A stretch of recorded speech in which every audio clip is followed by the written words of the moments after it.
Hello दोस्तों, स्वागत करते हैं आप सभी का आपके अपने यूट्यूब चैनल जैकपुर पे। तो जैसे कि आप लोगों का एग्ज़ाम है अकाउंटेंसी का, तो आप लोग जो है इसको देख लेना। मॉडल क्वेश्चन पेपर से जो है काफ़ी सवाल जो आप लोगों के एग्ज़ाम में देखने को मिलेगा। अगर आप लोगों ने अभी तक इस वाला मॉडल क्वेश्चन पेपर को नहीं देखा है तो इसको देख कर जाइएगा, ठीक है। और ये मॉडल पेपर जो है हम आपके टेलीग्राम चैनल पर डाल देंगे, लिंक आपको डिस्क्रिप्शन में दे देंगे, तो वहाँ से जाकर ये मॉडल पेपर ले लीजिएगा जिसने भी नहीं लिया है। ये ओरिजिनल मॉडल पेपर है जो 2023 और 24 के लिए है, ठीक है। तो चलिए इसके फटाफट इसके ऑब्जेक्टिव क्वेश्चन को हम लोग देखेंगे और सब्जेक्टिव के लिए आप लोग खुद से तैयारी कर लेना, ठीक है। उम्मीद करते हैं नोट्स आप लोगों के पास होगा ही होगा। और क्या प्रॉब्लम है आपके साथ वो हमें कमेंट करके जरूर बताइएगा, ठीक है। सबसे पहले देखिए यहाँ पे पहला क्वेश्चन आपको कह रहा है चालू दायित्व के क्या उदाहरण है। तो इसका राइट आंसर हो जाएगा ऑप्शन नंबर डी, इनमें से सभी हो जाएगा। पूंजी, ऋण और देवपत्र, ठीक है। देखिए ये सभी सवाल जो है मोस्ट इंपॉर्टेंट है क्योंकि मॉडल प्रश्न से क्वेश्चन एग्जाम में पूछता है। लाभ हानि खाता किस प्रकार का खाता है ये आपको बतानी है। तो लाभ हानि खाता जो होता है वो नाम पात्र खाता होता है। ऑप्शन नंबर सी इसका राइट आंसर हो जाएगा, ठीक है। क्वेश्चन नंबर आ जाइए आप लोग 3 पे। कह रहा है यदि विक्रय 550 तथा सकल घरेलू 250 है तो बेचे गए माल की लागत क्या होगी। तो बेचे गए माल की जो लागत होगी ना वो आपको बतानी, तो वो कितना हो जाएगा 1300 रुपये। 250 क्या कर देना है, माइनस कर देना है, ठीक है। क्वेश्चन नंबर आ जाते हैं हम लोग बाबू कितना पे, 4 पे। कह रहा है निम्न में से कौन सी अमूर्त संपत्ति है। तो निम्न में से कौन अमूर्त संपत्ति है। तो ऑप्शन नंबर यहाँ पे हो जाएगा कॉपीराइट हो जाएगा, ख्याति हो जाएगा, गुडविल यानी ट्रेडमार्क हो जाएगा, इनमें से सभी हो जाएगा, ठीक है, याद रखिएगा। क्वेश्चन नंबर आते हैं 5 पे। कह रहा है निम्न में से कौन सा वित्तीय व्यय नहीं है। तो कौन यहाँ पर वित्तीय व्यय नहीं है। तो ऑप्शन नंबर सी दान जो है होता है, हम दान पान करते हैं वो सब क्या वित्तीय व्यय नहीं होता, ठीक है। क्वेश्चन नंबर 6 पे आते हैं। था एक व्यापारी ने अपने पुत्र की 2000 कॉलेज की फीस व्यापार से रोकड़े से चुकाई, इसे डेबिट करेंगे, ठीक है। किस प्रकार इसको डेबिट करना है वो आपको बताना है। तो आहरण खाते में, किसमें, आहरण खाते में डेबिट करेंगे। क्वेश्चन नंबर आते हैं हम लोग मशीनरी की मरम्मत में 500 डेबिट किए जाएंगे, तो कौन खाते में किया जाएंगे ये आपको बताना है।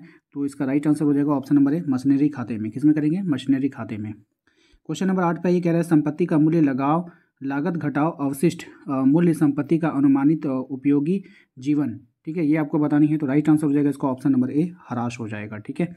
क्वेश्चन नंबर आते हैं 9 पे। क्वेश्चन नंबर 9 में कह रहा है क्रमागत लागत शेष पद्धति से ह्रास की राशि क्या होगी। तो ये जो हो जाएगा इसका right answer option number A, घटती है। क्या होती है बाबू, घटती है। क्वेश्चन नंबर आते हैं 10 पे। कह रहा अस्थायी प्रभाग विधि में ह्रास की राशि क्या होगा।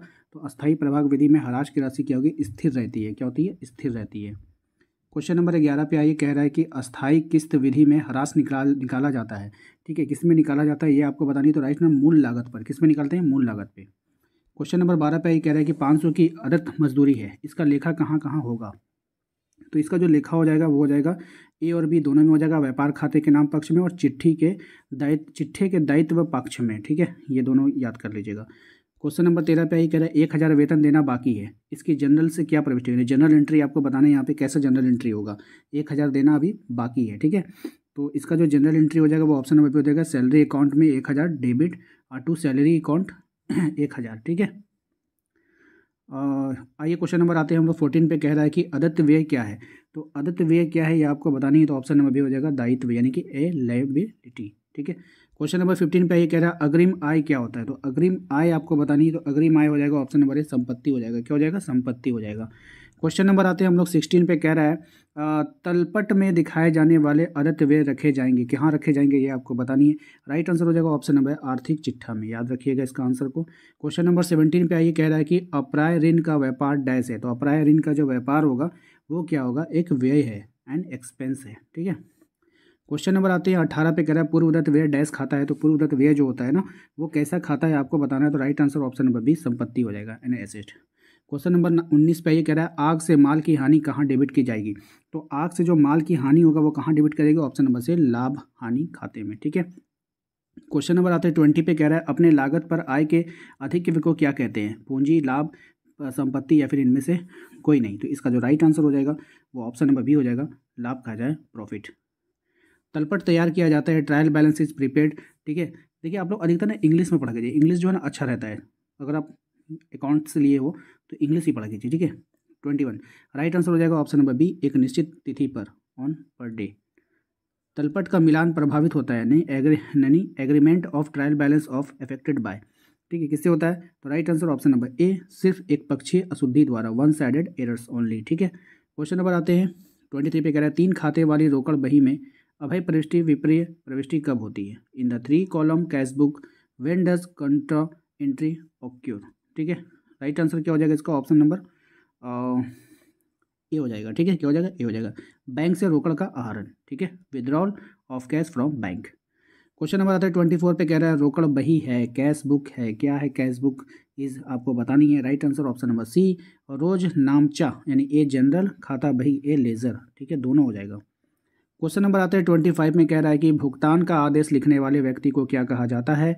तो भुगतान का आदेश लिखने वाले व्यक्ति को कहते हैं लेखक, ड्राइवर, ठीक है। क्वेश्चन नंबर 26 में कह रहा है कि एक डैश एक स्थगित लाभगत व्यय है। कौन है? आपको बताना है। राइट आंसर हो जाएगा ऑप्शन नंबर सी, विज्ञापन, एडवर्टाइजमेंट, ठीक है।